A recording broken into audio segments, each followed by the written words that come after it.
तर केंद्रीय अर्थसंकल्प 2026 सादर झालाय. अर्थमंत्र्यांनी तब्बल 85 मिनिटांचं भाषण दिलं. आता हे सगळं ऐकून समजून घेणं थोडंसं कठीणच आहे, नाही का? म्हणूनच आज आपण या अर्थसंकल्पातल्या नेमका महत्त्वाच्या गोष्टी काय आहेत त्या अगदी सोप्या भाषेत जाणून घेणार आहोत. चला सुरुवात करूया. दरवर्षी अर्थसंकल्प येतो जातो, पण त्यातल्या घोषणांचा आपल्या रोजच्या जगण्यावर आणि आपल्या भविष्यावर नेमका काय परिणाम होतो हेच आज आपल्याला बघायचं आहे. चला तर मग सगळ्यात आधी त्या भागाकडे वळूया जो आपल्यासाठी सर्वात जास्त महत्त्वाचा आहे, म्हणजे आपल्या पैशांवर याचा काय परिणाम होणार आहे. कर आणि बचतीच्या बाबतीत काय बदल झाले आहेत ते पाहूया. सगळ्यात पहिली आणि अनेकांसाठी अतिशय महत्त्वाची गोष्ट म्हणजे वैयक्तिक आयकर स्लॅबमध्ये कुठलाही बदल झालेला नाही. याचा अर्थ गेल्या वर्षी जे दर होते तेच यावर्षीही कायम राहणार आहेत. आता एक दिलासादायक बातमी आहे. जे लोक आपल्या मुलांच्या शिक्षणासाठी किंवा कुटुंबाच्या वैद्यकीय उपचारांसाठी परदेशात पैसे पाठवतात त्यांच्यासाठी टॅक्स कलेक्टेड ॲट सोर्स म्हणजेच TCS तो 5% थेट 2% आणला आहे. सोप्या भाषेत सांगायचं तर आता पैसे पाठवताना कमी कर कापला जाईल.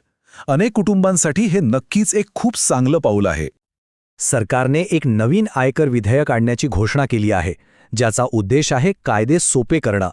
यामध्ये चिल्ड्रन एज्युकेशन अलाउन्स सारखे जे जुने आता कालबाह्य झालेले नियम आहेत ना, ते काढून टाकले जातील. पण यात एक आव्हान पण आहे. पुढची 6-7 वर्ष जुन्या कायद्यानुसार जुनी प्रकरणं आणि नवीन कायद्यानुसार नवीन रिटर्न्स असं दोन्ही एकाच वेळी सांभाळावं लागणार आहे. त्यामुळे सुरुवातीला थोडा गोंधळ होऊ शकतो. याशिवाय काही विशिष्ट गटांनाही चांगला दिलासा मिळालाय.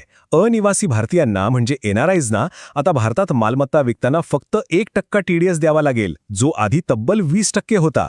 अपघाताच्या विम्यातून मिळणारी रक्कम, मग ती कार असो वा बाईक, ती आता पूर्णपणे करमुक्त असेल. आणि हो, एक महत्त्वाचा बदल म्हणजे TDS उशिरा भरण्यासारख्या छोट्या गुन्ह्यांसाठी जी फौजदारी कारवाई व्हायची ती आता रद्द केली आहे. त्याऐवजीच फक्त आर्थिक दंड असेल.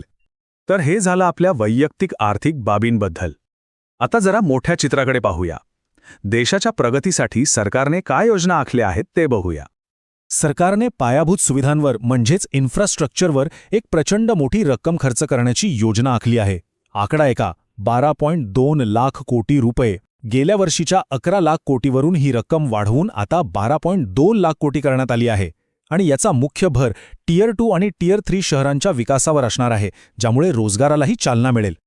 आता ही एक खूप मोठी आणि भविष्याचा वेध घेणारी योजना आहे.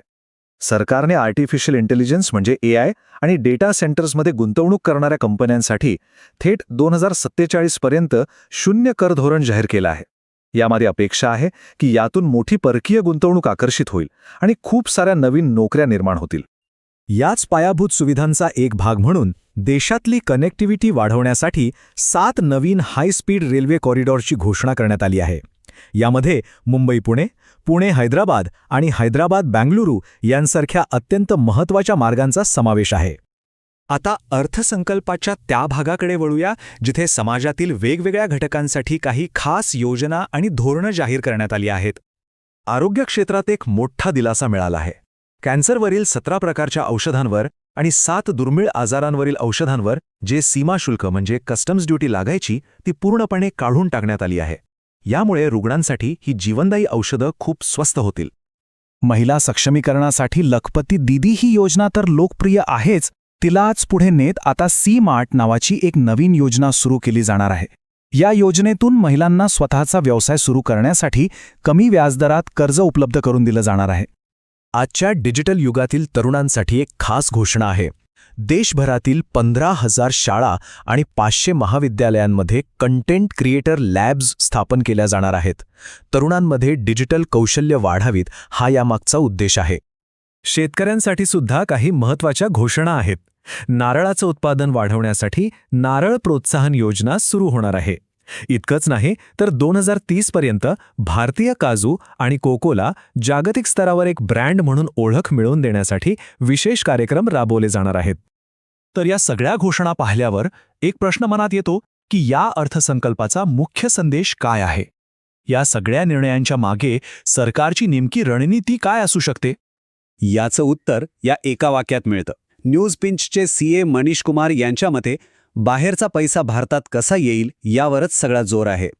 मग ते AI आणि डेटा सेंटरमधली कर सवलत असो किंवा अनिवासी भारतीयांसाठी सोपे केलेले नियम, या अर्थसंकल्पाचा मुख्य उद्देश परकीय भांडवल आकर्षित करून देशाच्या विकासाला गती देणं हाच दिसतोय. या संपूर्ण आढाव्यावरून एक गोष्ट अगदी स्पष्ट होते की हा अर्थसंकल्प दूरचा विचार करून म्हणजे लाँग टर्म विकासासाठी बनवला आहे. पण जाता जाता एक महत्त्वाचा प्रश्न उरतोच की या मोठ्या दीर्घकालीन योजनांचे फायदे आपल्यासारख्या सामान्य माणसाच्या आयुष्यात लवकर दिसू लागतील का, यावर विचार करायला नक्कीच वाव आहे. तर केंद्र